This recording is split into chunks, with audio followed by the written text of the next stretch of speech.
This is TWiT.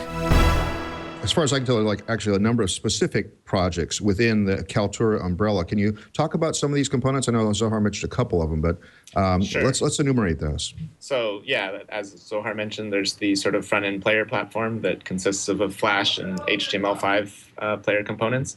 And then beyond that, there's the basic server platform that encompasses a lot of different components around transcoding and management console. And then it's all sort of driven by a central API. And that whole system runs on PHP, MySQL, and Sphinx for the searching and indexing of content and metadata. So is this something that plugs into, like, say, a WordPress thing that I'm using, or some of this sort of thing? How does this work? You can think of it as sort of a video CMS. So where you sort of have like a platform, and then you can put in lots of different plugins to connect it to different things. That's sort of how it all works. So we'd have a WordPress module that connects into the Kaltura platform and lets you sort of search and inject media within a blog post, or a Drupal module that lets users upload content to their site, and then have some sort of moderation queue or tools for sort of filtering and displaying that content within the website that you're targeting. So, Michael, I was actually just looking at your Drupal module. Funny enough, as you said that, I'm just looking on my other machine here at some of the Drupal tools that you've got. For my sins, I'm sometimes a Drupal developer.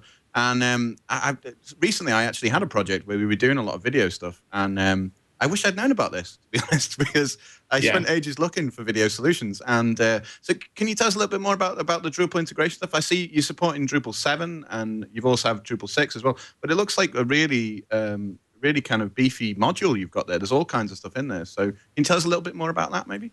Yeah, sure. I mean, I think Zohar may actually be more familiar with all the details of the Drupal integration, but essentially it's a fairly robust integration where we support both ingest and display.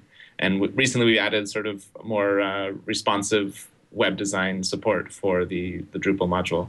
That's sort of where I've come into play in that instantiation, but maybe Zohar could give a higher level picture of it.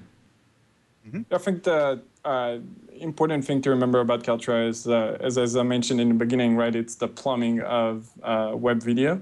The idea is that you basically have the Kaltura server as your middleware, right?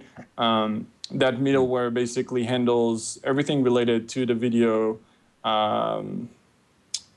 processing, delivery, analytics, management, access control, and things like that.